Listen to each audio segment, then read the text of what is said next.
Welcome back. So great to see you all again, and I'm so excited to continue this conversation. This is the most important time in U.S. China relations in the last 30 years, and we are here to continue this conversation because we believe that you knowing what we know is really important for thinking about this. Now, just again, to give you a little bit of background on me, if you listen to our first podcast, you've heard this already, so I won't go into details about me, but just so you know, so I'm Doug Guthrie. I'm the founder and chairman of On Global Leadership. I'm also a professor of global management and the executive director of China initiatives at the Thunderbird School of Global Management. And I work in close collaboration with the Chinese Chamber of Commerce Arizona and the Asian American Culture of Art and Association of Arizona. And so we all are working together to think deeply about U.S. China relations and what it means for the world today, right? And we're building this conversation here in Phoenix. Who would have thought 30 years ago that we'd be having this conversation about U.S. China relations and Phoenix being the ground zero for U.S. China relations in Phoenix? I wouldn't have known it. When I was a kid, my grandfather was a professor at Arizona State University, and so I grew up coming to Phoenix in the 1970s in the summers, and I thought ASU, I didn't think about it as a core place for U.S.-China relations and U.S.-China relations conversations, but Phoenix is ground zero right now for how we think about these issues. And so today, what we're going to talk about is a really important set of issues. So again, we're building on our conversation from the past of this being the most important moment in U.S.-China relations in the last 30 years, and Phoenix being the ground zero for these conversations. But in this specific podcast, what we're going to talk about is we're going to talk about technology. And we're going to talk about a couple of different companies, right? And so I'm going to draw a little bit on my own experience. I'm going to talk about Apple in China. So U.S.-China relations, how to relate to technology companies, Apple in China. I was the head of Apple University in China and helped Tim Cook negotiate his situation under Xi Jinping. And so, I can talk about that. I have a collaborator, and she used to work with me at Apple, and now she works at TikTok. And so I'm going to talk about TikTok in the United States. And then we're going to talk about TSMC in China, or in Phoenix, okay? So these are the core issues that we want to talk about right here. I'm just going to break them down and run through them very quickly. But the key thing that I want you to understand, here again, U.S.-China relations, we can think about the Beijing-Washington consensus and how are they navigating what the world should be. No. What I think this has to be is about local economic development between cities. So, as I mentioned in the last podcast, who's the sister city of Phoenix? Chengdu. Who's the sister city of Tempe? Zhenjiang. What are we talking about in terms of economic development? But more important than that is what are the economic relationships of specific companies that are operating in these plateaus? Right? And so this is really, really important. And, I mentioned my personal narrative in the last podcast, and so I won't go deep into it again. But as you all might remember, I grew up as a China scholar, and I was the dean of business school at George Washington University for a while. I've always been about solidifying ties between the United States and China. And then, as I was exiting from my deanship, I got a call from Joel Podolny, who was the dean of Apple University, and Tim Cook, who was the CEO of Apple at the time, and they said, why don't you come join us and help us think about this issue? This was in 2014, so if you all will remember this moment. So Xi Jinping came to power on March 14th, 2013. He was inaugurated.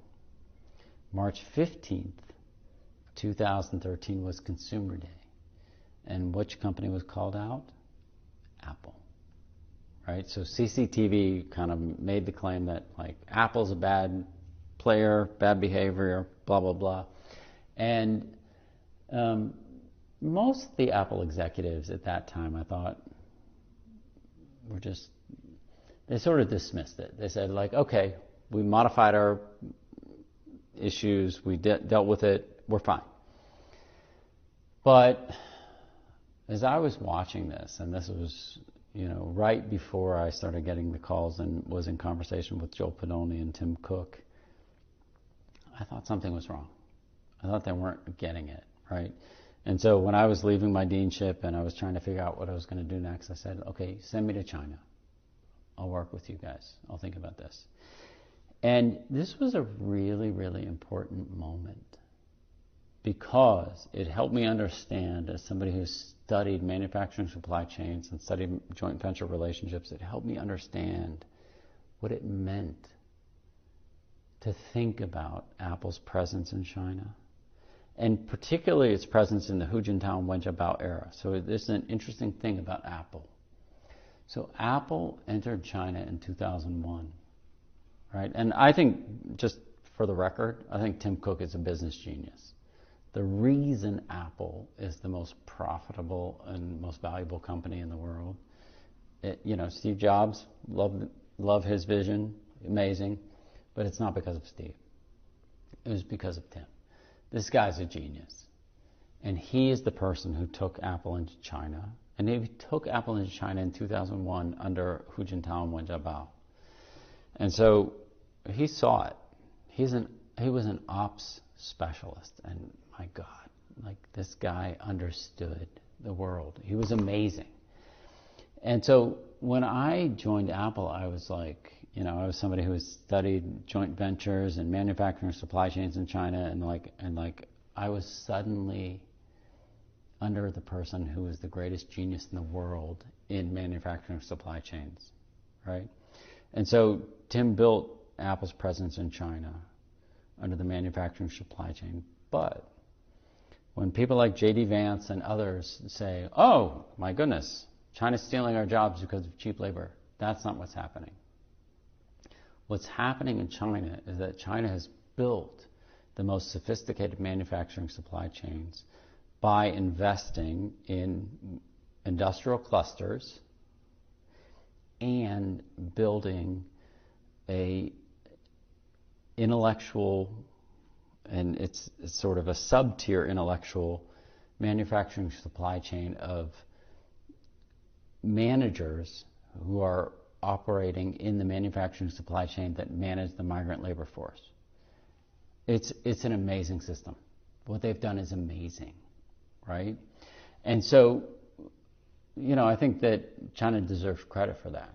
But the important thing is you can't just transplant that to places like India. Okay, so Foxconn built a plant in Chennai. Great, we're all good. We can just move iPhone production to Chennai. Foxconn is just a final assembly plant, right? But Apple relies on 1,600 supplier partners that are operating on developing all of the small scale products that lead to final assembly, right? And so, and the reason, here's my favorite statistic of Apple. So Apple controls about 30% of the smartphone market share in the world, right? What percentage of the profits do you think they take in the smartphone segment? People guess. 30, 40, 50? No, 96. Right? 96% of the profits go to Apple. Why is that?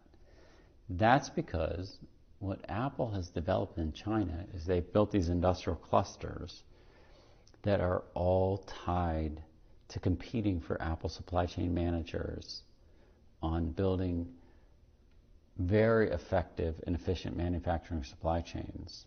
So Apple ops engineers all sleep in manufacturing supply chain partners on the supply lines when a spike in iPhone production is happening. And then they're willing to give Apple production for free, zero margins, so that they can go make their money from Huawei, Xiaomi, Samsung, all of the other competitors, right? And so that's why Apple takes 96% of the profits in the smartphone market segment. So the question is, like, could Apple just go produce in India? No. It would take 40 years to develop that manufacturing supply chain. It's just not. So Apple is married to China, right? And so it's a really, really important moment to understand, like, we're married. Apple is married to China. Tesla is married to China with a very special relationship that it has. And I'm not an expert in the segment of the population that Tesla is operating in, but like Tesla and BYD are competing, and but Tesla is married to China, Apple is married to China, and Walmart is married to China. Walmart is the single largest exporter from China to the United States. Like, we're all here together. So then the question is, like, so what are we doing? And I think what we need to do is we need to break down this idea of the Beijing Washington narrative. Like, and